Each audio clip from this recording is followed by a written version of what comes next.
예수 그리스도에 관한 모든 것을 담대하게 거침없이 가르치더라. 여러분, 사도행전의 마지막까지 우리가 본 건데, 마지막까지 하나님의 나라를 전함으로써 끝나겠죠. 네. 자, 그래서 제가 일부러 계속 진행하지 않고 하나님의 나라에 대해서 다시 한번 우리가 알고, 여러분이 제자가 되게 되거든요. 그냥 여러분이 창세기 그냥 공부하듯이 사도행전도 그냥 한 권 끝내지 이런 게 아니라, 여러분 사도행전의 이 역사가 여러분에게 임하기 바라지 않으시나요? 그죠? 네. 사도행전은 여러분 2000년간 또 앞으로도 계속 이 책을 읽고 사도행전의 제자들처럼 사도처럼 주의 복음을 증거하기를 바라는 마음으로 하나님께서 누가 사용하셔가지고 쓴 겁니다. 그래서 제가 오늘은 사도행전 본문대로 진행하지 않고 하나님의 나라에 대한 제목으로 말씀 나누려고 합니다. 지난주에는 예수님께서 약속하신 성령께서 바람처럼, 그죠? 그리고 불처럼 임하는 오순절 성령 강림 사건에 대해서 우리가 나눴습니다. 그래서 찬양도 있죠. 바람처럼 불처럼 성령이 임하소서. 그죠? 성령께서 바람처럼 임하시고 불처럼 임하시는 거예요. 그리고 이제 그 성령 강림으로 인해서 성령 받은 교회 공동체가 똑같이 바람처럼 불처럼 온 유대와 사마리아와 땅 끝까지 이르러서 주의 복음을 전하는 하나님 나라를 증거하는 것이고, 그 전함이 저와 여러분에게까지 왔습니다. 그리고 또 똑같이 여러분이 오순절 제자들처럼 성령께서 바람처럼 불처럼 임하시면 여러분도 똑같이 그렇게 하는 것이죠. 자, 하나님의 영이 인간에게 강림하시는 오순절 성령 강림 사건의 이 초점은 배우지도 않은 이 외국어를 방언을 하는 기적에 초점이 있는 것이 아니라 말씀드렸어요. 성령 강림의 포인트는 죄로 인해서 뿔뿔이 흩어졌던 인생들이 이제 자신의 각각의 말로 죄를 극복하고 인간을 구원하시는 하나님의 큰 일에 대하여 성령의 말하게 하심을 따라 말을 하는 데 초점이 있다는 거예요. 그러니까 하나님의 마음을 분리되었던 각각의 언어로 죄된 각각의 인생들의 말을 하는 게 아니라 그 각각의 언어로 이제 하나님의 인간을 구원하시는 그 일에 대한 마음을 전한다고요. 여기에 초점이 있다는 거예요. 자, 하나님께서 여러분 얼마나 그 오순절 성령 강림 사건을 주목하고 계실까요? 얼마나 감격에 찬 모습으로, 야, 이제 잠시 후면 성령이 이제 저들에게 내려갈 건데, 야, 저 다락방에서 120분도가 지금 모여서 기도하고 있구나. 그죠? 이제 성령이 임하게 되면 그들의 입에서 터져나오게 된 하나님의 각각의 언어로, 각국의 언어로 성령의 하나님의 큰 일에 대하여 말하게 되는 것은 얼마나 감격 어린, 그죠? 그런 기대감으로 이 순간을 주목하셨을까? 생각해 보시기 바라요. 아담의 범죄와 또 이후 신할 땅에서 바벨 도시를 건설하는 모습으로 하나님을 대항하려는 이들을 궁극적으로 살리시려고 그들의 언어를 흩으신 하나님께서 얼마나 이제 다시 그들의 언어를 온전히 하나로 회복시키기를 원하셨을까? 그죠? 바로 이 순간이란 말이죠. 그리고 그 광경을 하나님도 보시고 세 부류의 사람들이 보고 있었다 말씀드렸어요. 어떤 사람이죠? 자, 유대 본토인이 있었고요. 유대 본토인 중에 하나님을 정말 경건하게 섬기는 사람들이 그 광경을 보고 있었고, 또 절기를 지키러 온, 오순 절기를 지키러 온 디아스포라, 단기간에 외국에서 왔던 디아스포라도 있었고, 장기간에 걸쳐가지고 아예 메시아 왕국을 기다리는 디아스포라들이 이 광경을 봤어요. 그리고 지난주에는 제가 어떻게 하다 말씀을 안 드렸는데 로마에서 온 이들도 지켜보고 있었어요. 자, 근데 특별히 한번 2장 10절 말씀 볼까요? 한번 2장 10절. 사도행전 2장 10절 말씀 보면 같이 한번 읽어보겠습니다. 부르게와 바빌리아, 애굽과 구레네 가까운 리비아, 여러 지방에 사는 사람들과 로마로부터 온 나그네 곧 유대인과 유대교에 들어온 사람들과. 자, 보세요. 디아스포라는 그냥 각각의 그 디아스포라가 왔던 출신지만 이렇게 거명하고 끝나는데, 로마는 설명하고 있죠. 로마에서 온 사람들은 두 부류야. 그죠? 한 사람은 유대인이고 또 한 사람들은 이방인인데 유대교의 하나님을 믿고 싶어가지고 이렇게 유대교에 들어온 사람들, 이들이 오순절을 절기를 지키러 왔다. 이들도 봤다라는 거예요. 자, 그러면 왜 누가가 로마에서 온 이 두 부류의 사람들은 이렇게 설명하고 있을까요? 그냥 로마에서도 왔다 이렇게 끝나지 않고 로마에서 이렇게 두 부류의 사람들이 왔다라는 것을 왜 설명하고 있을까? 자, 사도행전의 최종 목적지는 로마예요. 물론 로마 넘어서 스페인까지 가긴 하지만 로마고, 바울은 로마 교회에 그렇게 가고 싶어 했어요. 그런데 로마 교회는 바울이 개척한 교회가 아니에요. 로마 교회는 바울이 아닌 자생적으로 개척된 교회고, 누가가 그런데 왜 이 로마에서 온 이들을 이렇게 앞에 설명하고 있냐면, 이들이 오순절 성령 강림 사건을 보고, 그리고 이제 다음 주에 살펴보게 되는데 베드로가 설교하잖아요. 3,000명이 회개하거든요. 3,000명 중에 로마에서 온 이들 중에 이들이 3,000명 중에 있었다라는 거죠. 그리고 그들이 로마로 가가지고 교회 개척했음을, 그 개연성을 누가가 지금 말하고 있는 거예요. 자, 오늘은 아까 드린 말씀처럼 성령 강림 사건 이전에, 성령 강림 사건에 대한 베드로의 설교 이전에 하나님의 나라에 대한 말씀을 잠시 나누도록 하겠습니다. 자, 여러분들이 사도행전 속에 제자들처럼 이렇게 되셔야 되는데, 그럼 그들과 보조를 맞춰야 되잖아요. 그죠? 그들이 지금 예수님께서 40일간 부활하신 몸으로 40일간 하나님 나라의 일을 가르치셨잖아요. 그러니까 그들의 머릿속에는 지금 온통 예수님께서 40일 동안 하나님 나라의 일을 가르치신 것으로 꽉 차 있죠. 그리고 열흘 동안 기도하고 성령 받은 거예요. 자, 그걸 생각해 보시기 바래요. 이들은 하나님의 나라가 뭔지를 지금 계속 머릿속에 차 있었다는 거. 자, 오늘 우리가 읽은 사도행전의 말씀이 사도행전에 언급된 하나님의 나라가 이렇게 나타난 7구절을 다 읽었어요. 자, 그런데 누가복음까지 합치면 누가복음에는 하나님의 나라가 32번 나오거든요. 그럼 하나님의 나라가 누가는 몇 번 누가가 쓴 저술에 나온다는 거예요? 39번. 사복음서 중에 가장 많이 나와요. 그러니까 사도행전에 누가는 하나님의 나라로 꽉 차 있는 사람이에요.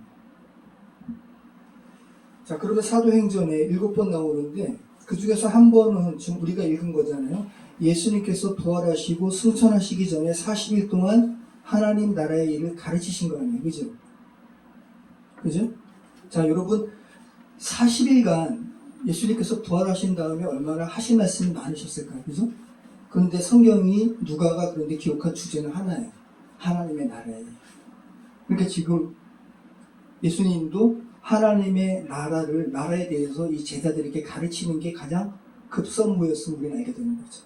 근데 이렇게 가르쳐도 제자들은 몰랐어요. 하나님의 나라가 뭔지. 그죠? 그래가지고 주님의 나라가 이제 곧 임하십니까? 그럼 우리가 예수님 옆에서 한 자리 하겠네요. 이런 엄한 소리 한단 말이죠. 그래서 예수님께서 뭐라고 그러세요? 아니, 그날과 그 시일 하나님만 하신다. 너희는 내가 분부한 일만 하라. 이렇게 말씀하시잖아요. 40일간 가르쳐도 제자들은 하나님의 나라의 일을 몰랐어요. 근데 여러분은 어떻게 알겠어요? 그죠? 하나님의 나라는 여러분 성령이 임해야 알아요. 그래서 오순절 성령 강림이 임하고 그 다음에 제자들이 하나님의 나라의 일을 전하는 거예요. 하나님의 나라를 전하는 거예요. 그래서 바울도 하나님의 나라를 전하는 것으로 사도행전이 끝마치고 있다는 거 여러분 기억하시기 바라요. 자, 여러분 우리가 7번 읽은 사도행전에 나오는 하나님의 나라 중 한 번은 예수님께서 말씀하신 것이고, 나머지 6번은, 한 번은 빌립 집사가, 그 나머지 5번은 다 바울이 말하는 하나님의 나라예요.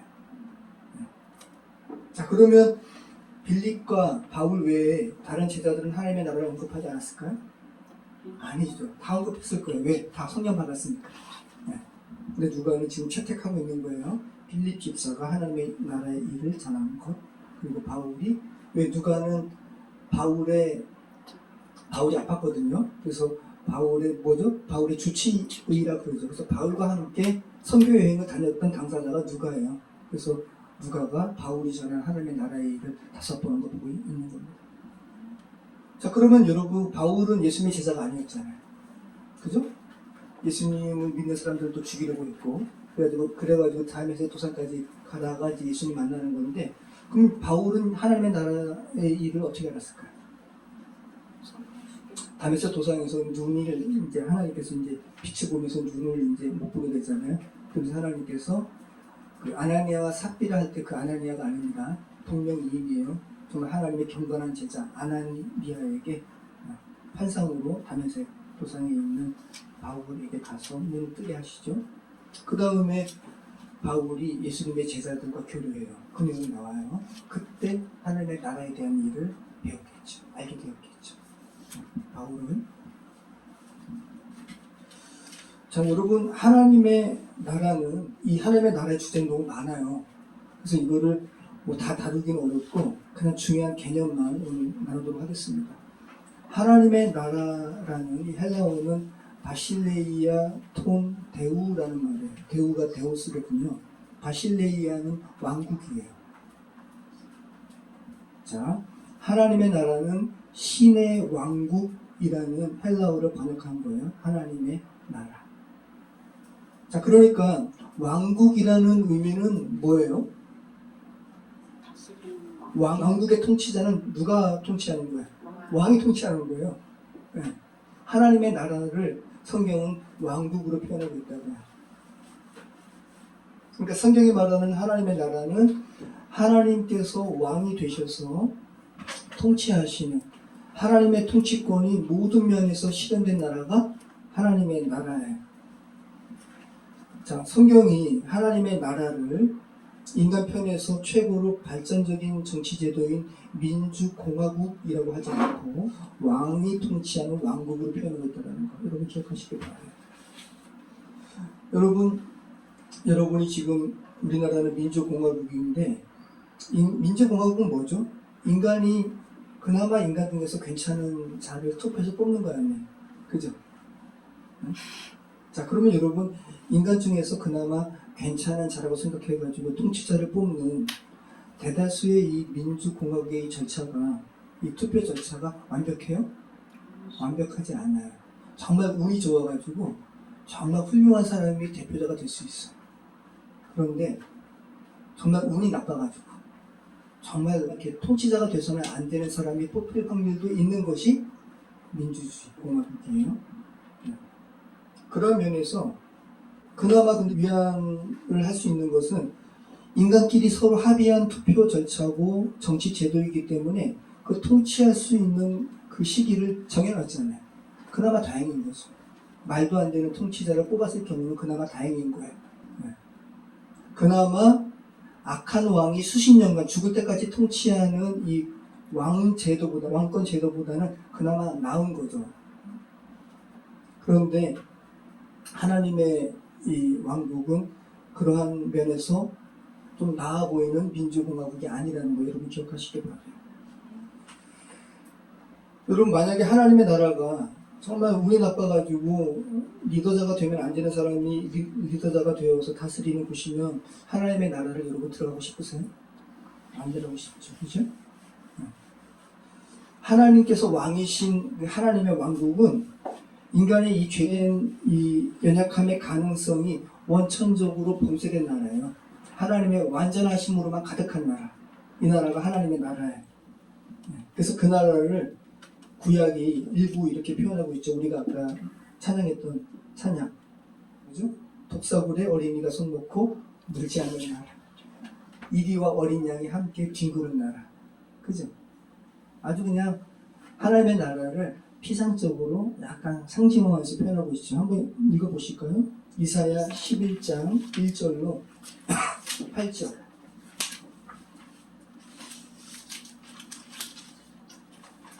이사야 11장 1절로 8절.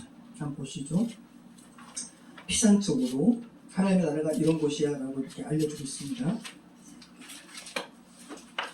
자, 같이 읽겠습니다.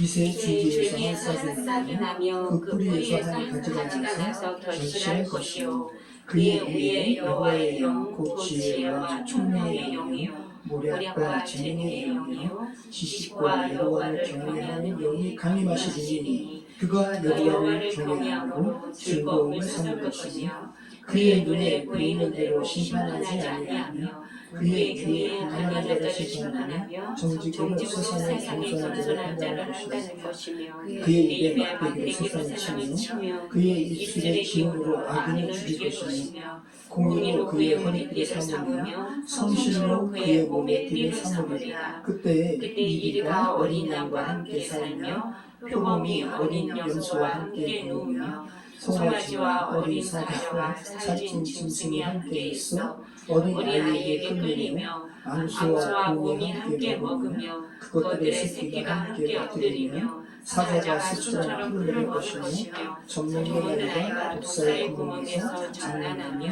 젖된 어린아이가 독사의 굴에 손을 넣을 것이라. 네. 하나님께서 통치하신 하나님의 나라는 부정적인 모든 것이 제거된 완전한 선으로 가득한 곳임을 어린아이가 독사의 굴에 손 넣어도 안전한 곳으로 이리와 어린 양이 함께 사는 곳으로 표현하고 있는 거예요. 자, 구약은 이 하나님의 나라를 이렇게 비유로 표현하고 있다면 신약은 더 본질적으로 표현해요. 바울이 이야기합니다. 하나님의 나라는 성령 안에서 사는 나라라는 거예요. 네. 성령 안에 있는 나라가 하나님의 나라라는 겁니다. 자, 로마서 14장 17절 한번 보시죠.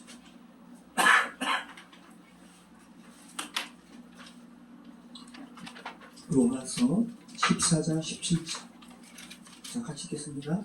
하나님의 나라는 먹는 것과 마시는 것이 아니요 오직 성령 안에 있는 의와 평안과 희락이라. 자, 가만 보시면 여러분 먹는 것과 마시는 것으로 표현된 것은 결국은 눈에 보이는 거예요. 그런데 성령 안에 있는 의와 평강과 희락은 눈에 보이지 않아요. 근데 이게 더 본질적인 거예요. 여러분, 본질적인 것으로 인해서 비본질적인 것이 세상에 드러나요. 이 본문의 배경은 그런 거죠. 로마 교회에서 음식과 관련해서 갈등이 있었어요.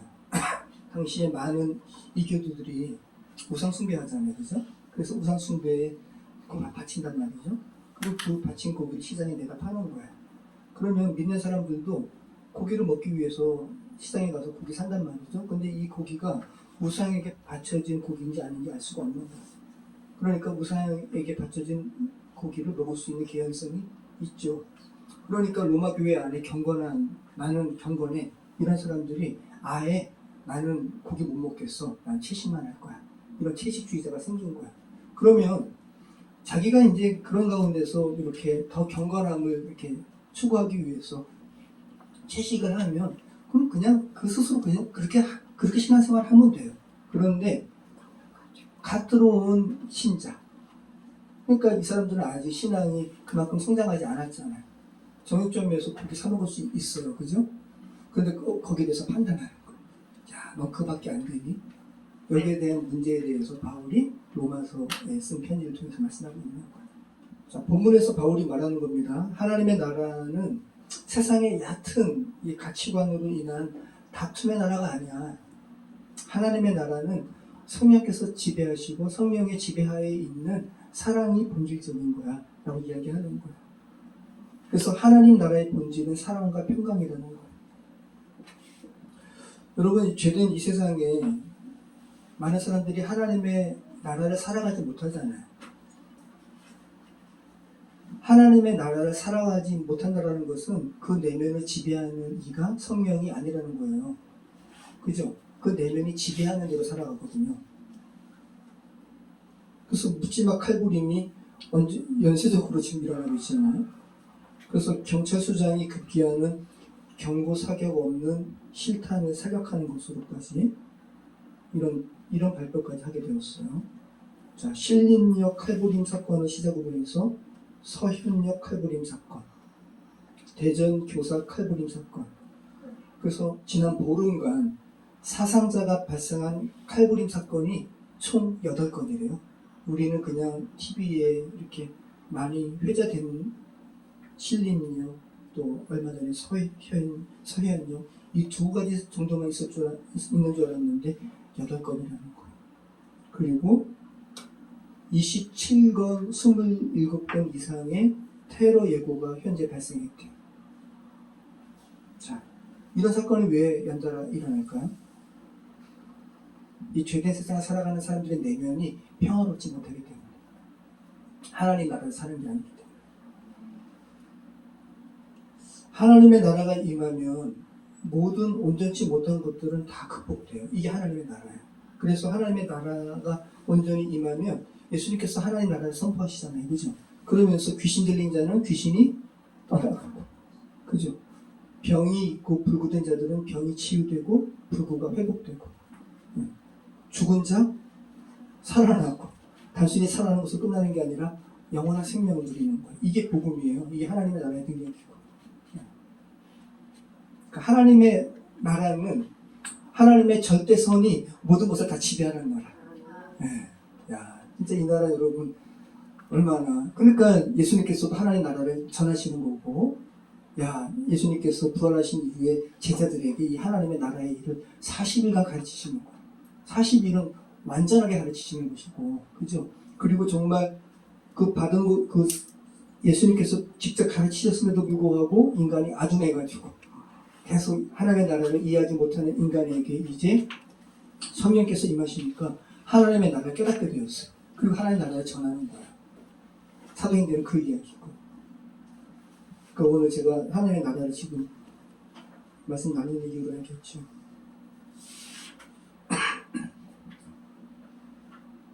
자, 이 하나님의 나라가 마태복음에는 4번 나오고요. 마가복음에는 14번 나오고, 그러니까 하나님의 나라 뭐라 그랬죠? 바실레이아 톤 데우라고 그랬잖아요. 신의 왕국. 마태복음에 4번, 마가복음에 14번, 누가복음에 32번, 사도행전에 7번. 그러니까 누가가 쓴 저작물에는 39번 나오는 거죠. 근데 마태복음에는 다른 복음서에서는 없는 하나님의 나라의 표현이 나오죠. 회개하라, 천국에 가까이 왔다. 천국으로 표현하고 있잖아요. 왜 이렇게 천국이 결국 하나님의 나라인데, 그런데 헬라어 원문도 그 천국과 하나님의 나라 이 원문이 달라요. 그러니까 마태는 일부러 유대교를 배경으로 한 그리스도인들에게 쓴 거예요.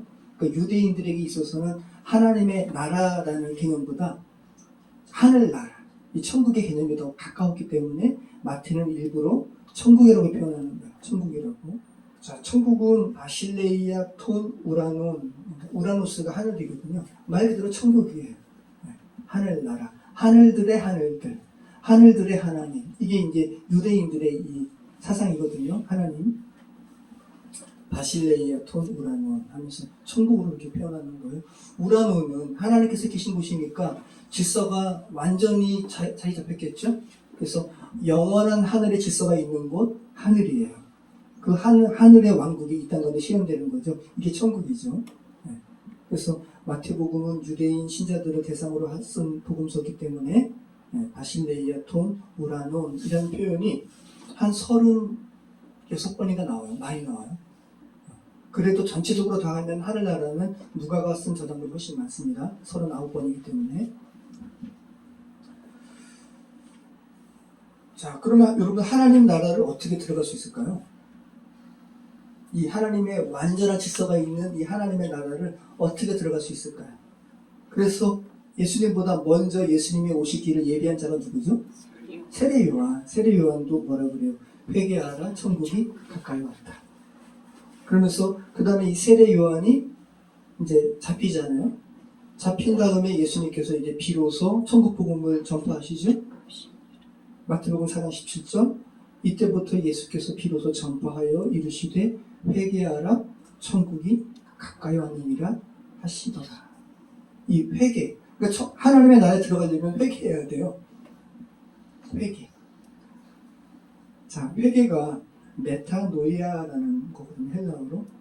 그러니까 헬라 장군이 헬라 이 군인들을 지휘할 거 아니에요. 여러분도 이제 군대 가보시면 재밌어요. 제일 처음에 하는 게 제식훈련이에요. 제식훈련. 아무튼 막 행진하다가 뒤로 돌아! 라고 하는 게 메타노이아예요. 그러면 군인들이 어떻게 해야 돼요? 뒤로 돌아야 돼요. 뒤로 돌지 않으면 엄청 혼나겠죠. 그죠? 그러니까 성경에서 이 뒤로 돌아 굉장히 아주 극단적이잖아요. 앞으로 가다 뒤로 도는 거니까. 그죠? 자, 하나님의 나라는 천국은 하나님의 영원한 질서가 이렇게 자리 잡힌 이 천국은 회개하지 않으면 못 들어간다고요. 죄된 습성 그대로 죄된 생활 방식 또 마음가짐 이것들을 완전히 근본적으로 완전히 획기적인 전환이 있지 않으면 하나님 나라 못 들어간다고요. 네.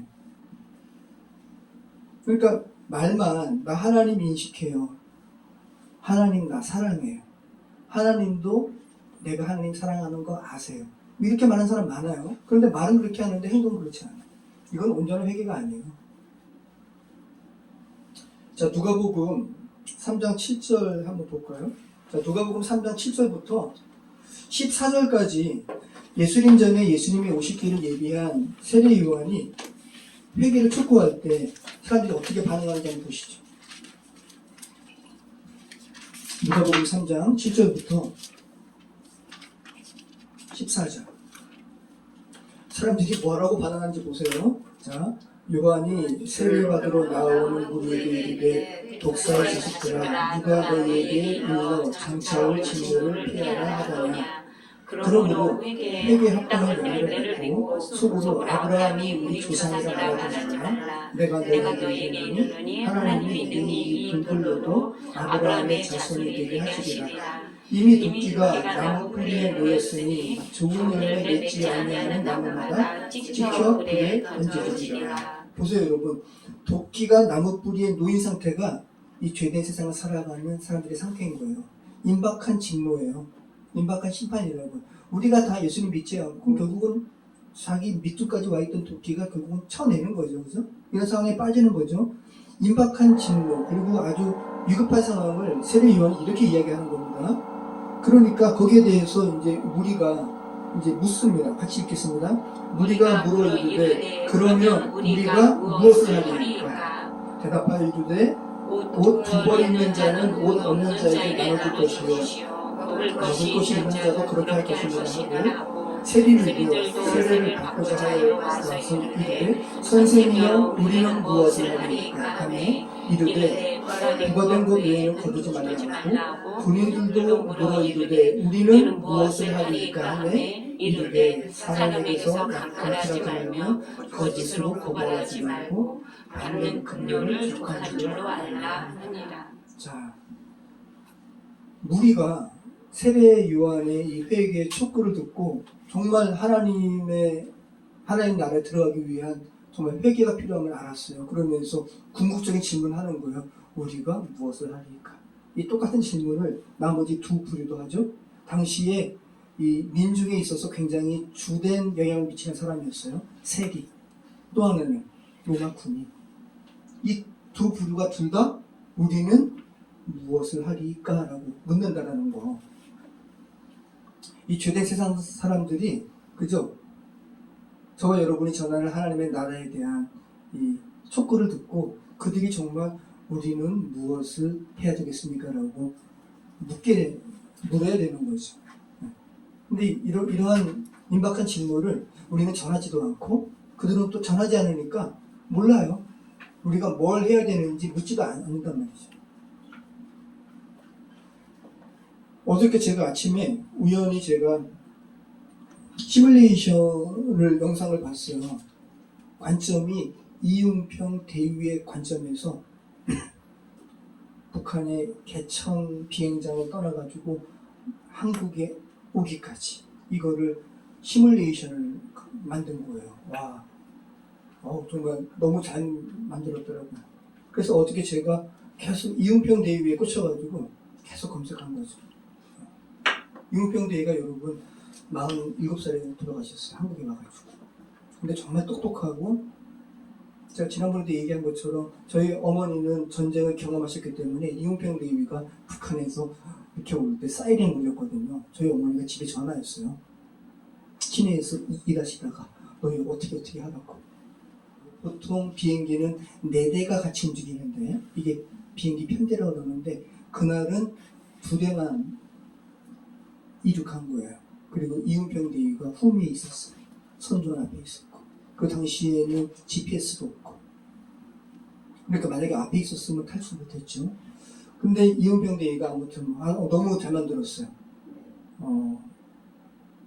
어느 시점이 되니까 이제 앞에 있는 선두기는 쭉 가면서 이은평 대위는 이제 남쪽으로 기술을 돌리면서 부채살처럼 쫙 바뀐 건데, 그리고 앞에 있는 선두 있는 그 군인은 이은평 대위가 사라진 걸 모르는 거예요. 그러면서 무전이 왔어요. 무전이 왔는데 이 이은평 대위가 타고 있는 비행기의 넘버를 부른 거죠. 거기에 대해서 이은평 대위는 완전하다라고 이야기했다는 거예요. 완전하다는 건 뭐냐면 그 북한 사람들의 그 조종수들의 그 아무 이상 없이 지금 잘 가고 있다 이런 거죠. 그리고 한 번도 그 앞에 있는 비행기가 무전했는데 거기에 대해서 응답하지 않고. 근데 이은평 대위가 이렇게 한 다음에 부채살처럼 이렇게 남쪽으로 기술을 튼 다음에 KBS 라디오 주파수를 맞춰가지고 이제 그렇게 되면 이제 아마 비행기, 그러니까 지금에 비해서는 엄청나게 낙후된 그 비행기지만 아무튼 그 기능은 있어가지고 그거 쫓아서 온 거예요. 그래가지고 영상은 막 갑자기 고도를 지상에서, 그러니까 이 한 전문가가 이렇게 표현하더라고요.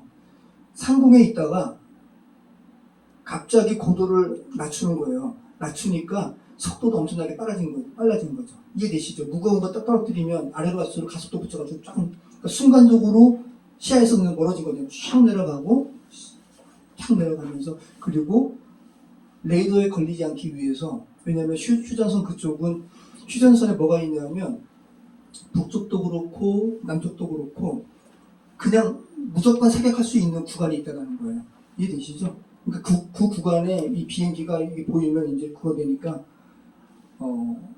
해발 100m, 50m, 해발 50m, 50m에서 100m 이 사이로 온 거라는 거죠.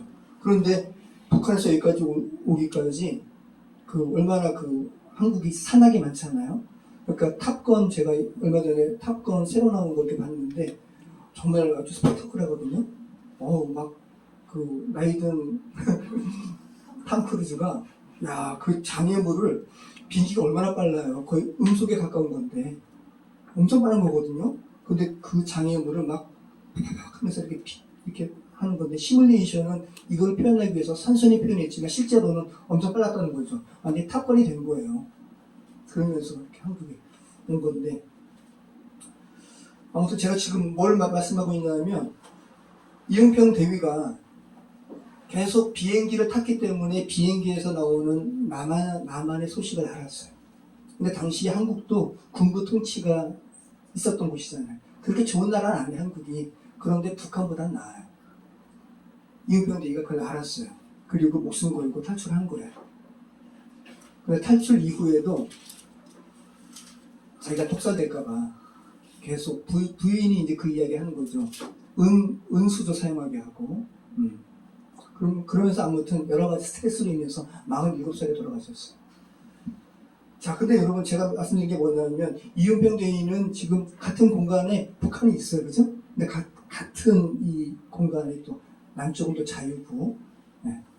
이런 경계선을 이은평 대위는 결단하고 넘어온 거예요, 그죠? 그러니까 제가 아까 회계 이야기한 거잖아요. 회계를 이야기한다면 이은평 대위는 메타노이 한 거죠. 지금 이 나라가, 이 하나님의 나라가 지금 바로 죄로 인해서 죽어 있는 여러분들이 아는 사람들이 바로 옆에 있다고. 하나님 나라가 여러분들에게는 이미 임했어요? 그들에게는요? 아직 임하지 않았죠. 임의와 아직이 이 하나님의 나라의 긴장 가운데 있는 거죠. 근데 대다수는 관심이 없어요. 하나님의 나라가 잘하지 않은 건 모르는 거예요. 자, 이 하나님의 나라는 여러분 배워서 알 수 있는 나라가 아니고, 왜? 예수님이 가르쳐줘도 몰랐으니까 성령이 임해야 알아요. 하나님의 나라.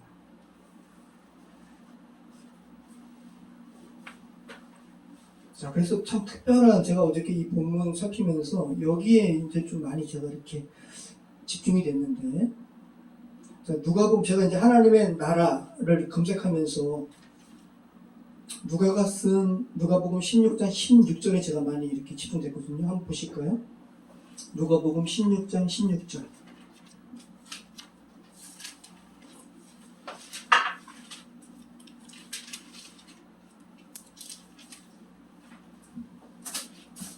자, 같이 한번 읽어보겠습니다. 율법과 선지자는 요한의 때까지요. 그 후부터는 하나님의 나라의 복음이 전파되어 사람마다 그리로 침입하느니라. 자, 보세요.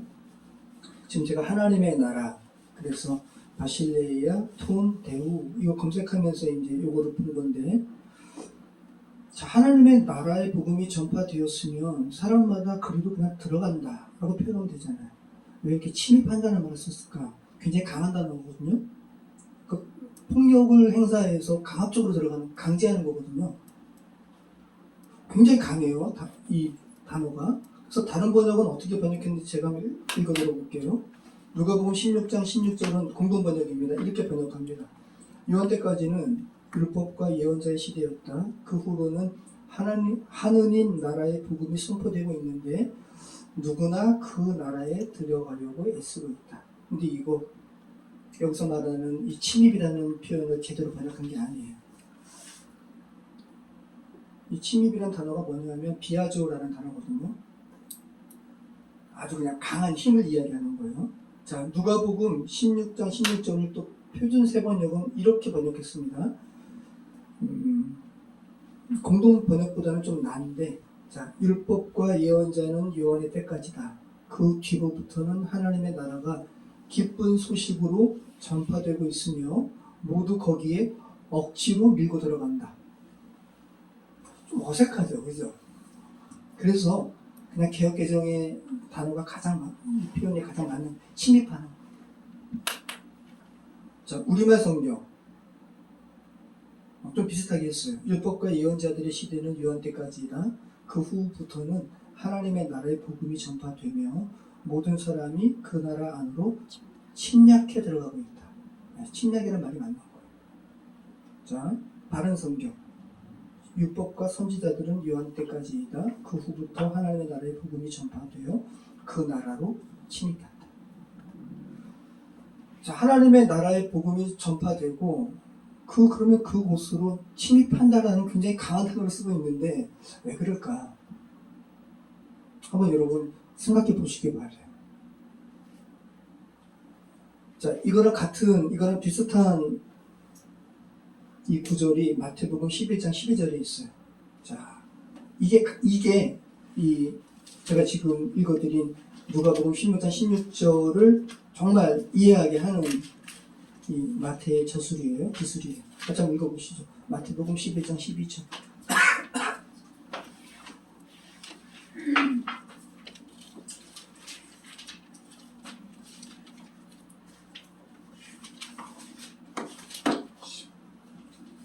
세례 요한을 마지막 선지자라 그래요. 네.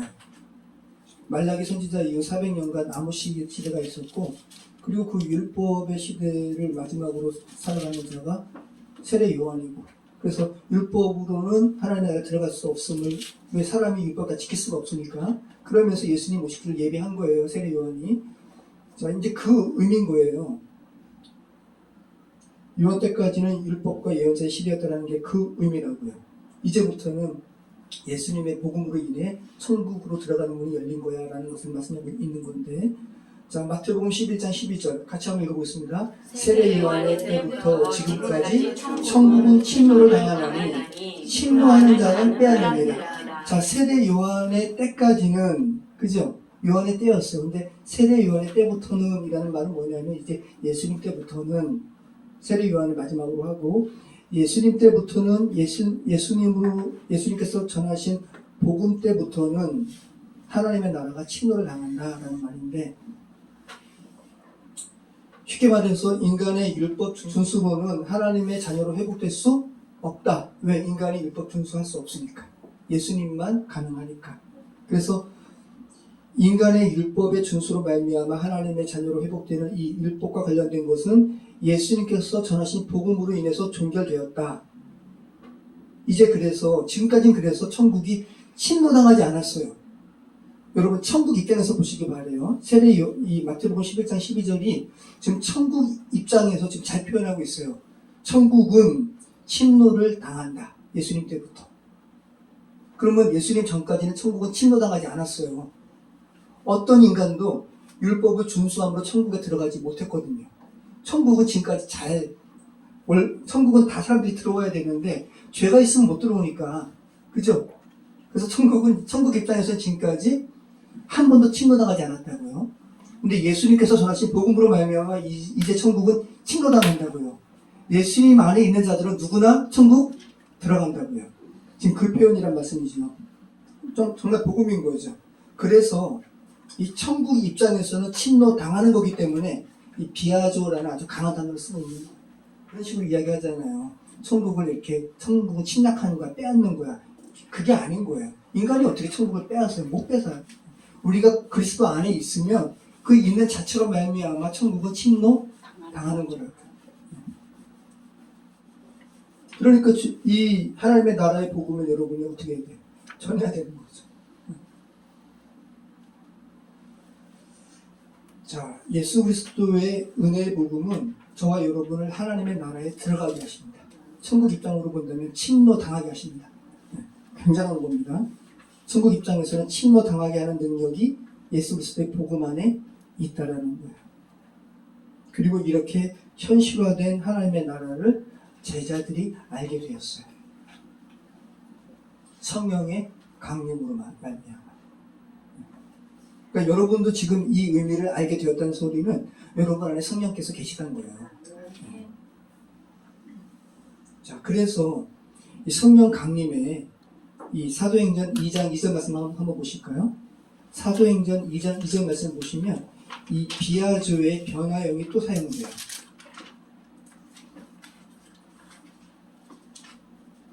같이 한번 읽어보겠습니다. 호련히 하늘로부터 급하고 강한 바람 같은 소리가 있어 그들이 앉은 온 집에 가득하니. 그럼 여기에서 이 비아조의 변형형, 이 비아조와 같은 단어가 뭘까요?